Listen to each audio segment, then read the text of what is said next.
All right. Welcome to this edition of Long Island Nightlight LINL Radio interviews. I am Lou, and I am very pleased. I'm joined by Brother Venus from Montana tonight.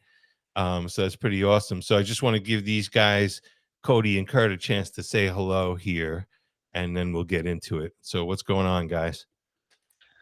Not too much. Thanks for having us, Lou.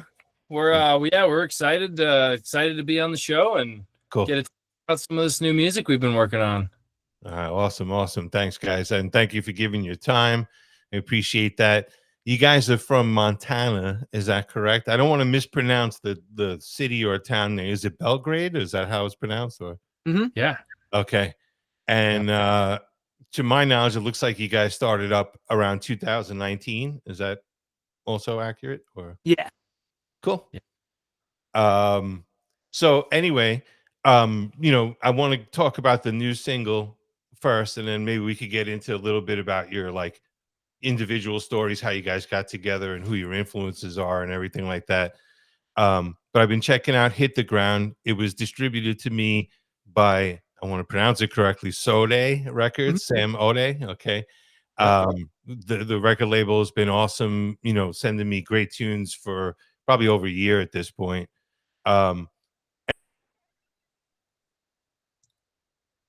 Focus on ask you guys about is the rhythms in that track. Sure. Yeah. I thought to myself while I was listening to it, I was like, if I was in a cover band and I had to play this, my head would explode. So maybe you could talk to me about the rhythms in it. Sure. So it's just like a 3/4 polyrhythm kind of thing. And like most of the songs kind of happen, and I just was playing this rhythm over and over again. And I was like, that's pretty cool. What if we just put a 4/4 drum beat behind it? We're pretty big fans of Meshuggah. You wouldn't necessarily always get that listening to the tunes, but that's definitely one of the songs where you can kind of make that connection a little bit.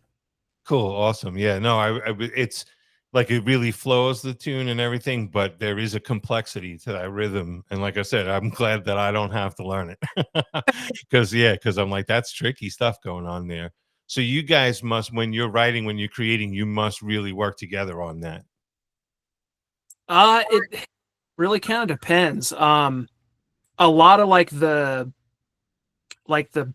bones of the song, I guess, are just put together by me kind of jamming stuff out, and then I'll bring it in, and then we try to play it together and sort of flesh it out a little bit from there. But he can probably attest a little bit more to that than I could. Yeah, I mean, that's pretty much it. I was going to say, when he sent me just the guitar instrumental, so that's usually how stuff starts. He's usually where the stuff originates. He starts with some guitar ideas, he'll put something together, and he usually ends up with kind of a whole package. Most of all the ideas, at least of a song, kind of put together in some arrangement, of guitar, and then he'll say, is this cool? What do you guys think? Do you think this is worth going down this path further? And yeah, just to go off what you said earlier, just the when he sent me this, when it was just the guitar, I was like, dude, I don't even know what's going on. Like, I don't know where one is. Like, I can't. Right. Yeah, we're going to need some bare bones drums at least so I can interpret this. Yeah, it's probably hard to imagine the rhythm section there when it's not there. Right? And then it's in his head when he works on it. So sure. He knows what it's going to be. But yeah, I'm like, I need help. I need a little guidance here. So cool. No, I find it really interesting. Just, the different artists that I interview, how they come, how these songs are created and everything like that. I find it an interesting process. And particularly this tune, like I said, because it has a sophistication to it, but yet it's still very palatable, still very catchy, but it does have that rhythm thing going on, and I was like, all right, I got to definitely ask these guys about this because, I mean, I want to know how you guys got together, all that kind of thing, but I wanted to get, kind of right into the bones of the bones of the music there. Yeah. So when did that track come out? That was July 11th, I believe. Yep. Okay, so I'm sure it's streaming everywhere, right? Yep, streaming everywhere. There's a video on YouTube. If you want to check cool. that. Oh, I didn't see that actually. You guys snuck one past me. I tried to Make sure I know what I'm talking about. All right, I'll check that out. Something to Sam. He didn't send it to you. All right, yes, there. All right, I gotta let him have it. But no, that's great. How long have you guys been with the label, by the way? We signed like I got the memory of last year. We're coming up on a year pretty quick here. Yeah. Cool. But that's this single is the first song we've released, our first release with the label. So Great. yeah. Yeah, no, all my interactions with them have been very positive, and all the artists that I've spoken to that are signed to the label have great things to say about it. So, so I think it's a great thing for you guys. So he's got a long reach, so it's I think you're in the right, the right hands. That's awesome. Yeah, that's great to hear, man. We've spent a decent amount of time on the phone with Sam and talking stuff through, but yeah, he's easy to talk to. He's easy to ask questions, to, and he's easy to, he'll give you song feedback and mix feedback, but he manages to not step on toes and, get your hackles up. Yeah, no, that's really consistent with what I hear from other artists. Stuff. And so, yeah, we're really happy to be involved with these guys, and it seems like it's a great thing. And for us so far, it's been fantastic. So, we're awesome. Yeah. And like I said, for me too, because I'm bombarded with great tunes all the time. So I'm like, all right, this is awesome. This is helping my radio station grow. So we're both benefiting from that record label up in Montreal over there. Yeah. Awesome. It's really cool, man. We started playing music together. Did I just break up on you?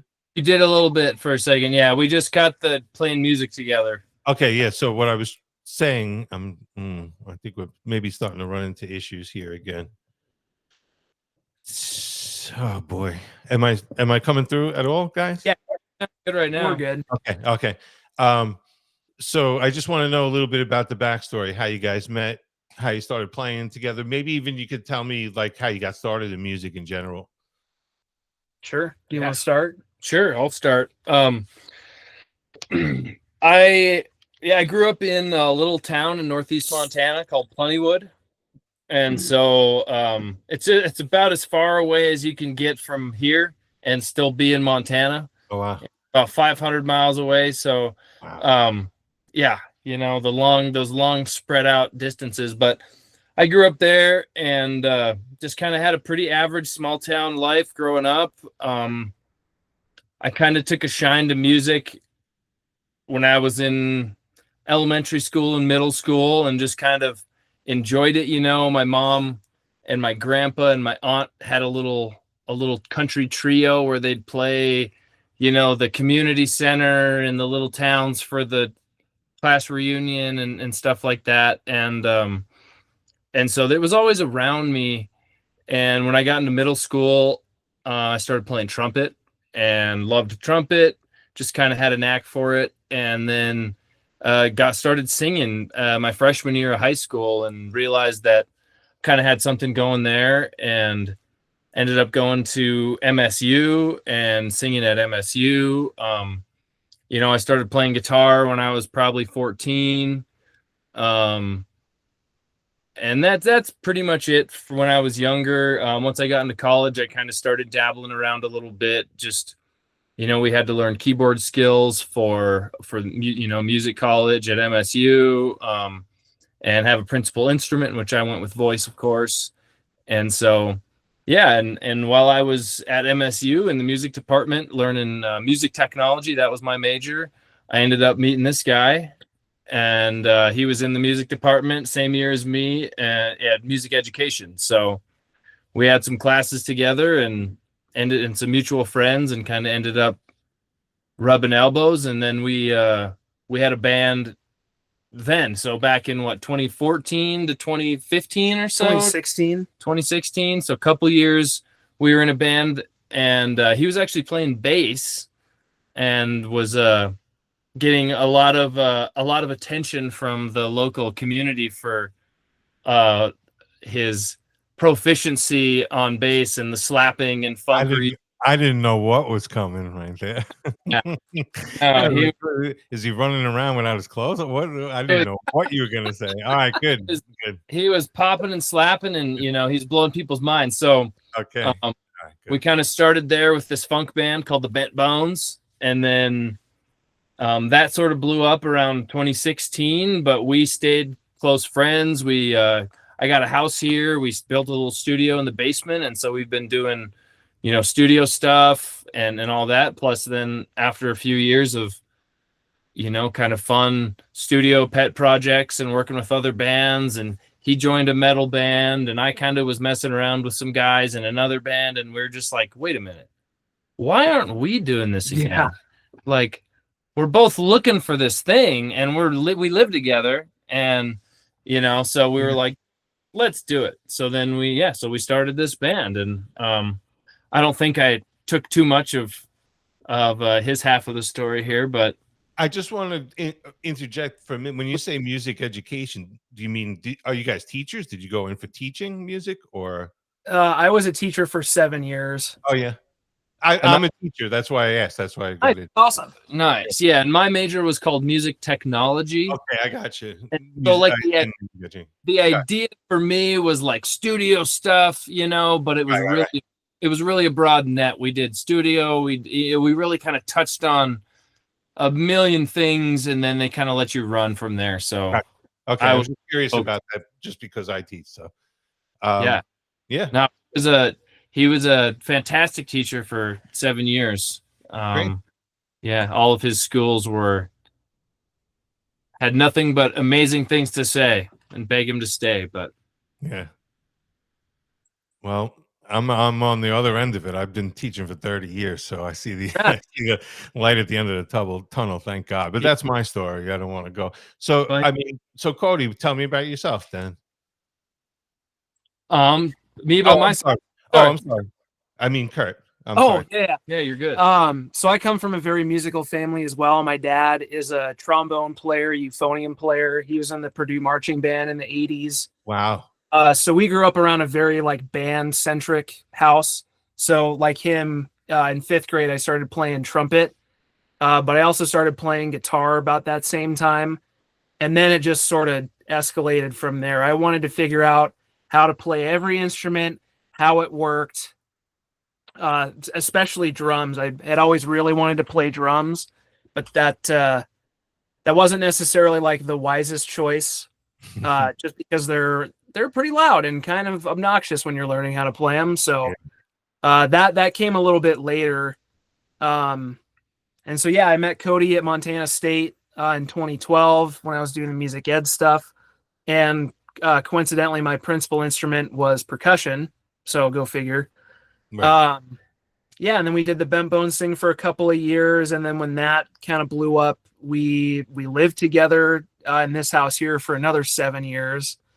And the band basically started around the song The Watcher off of the first album. And it was just sort of something that I kind of felt had a similar kind of funk vibe to what we've been doing in the Bent Bones. And I was like, hey, let's collaborate on this. Let's make this a song. And then I don't know, he wrote the whole verse or something on the way home. Then on the way home from work one day, and he sent it to me. He's like, I hope this was okay that I did this. And I was like, yeah, I think we should make a band and do this again. Cool.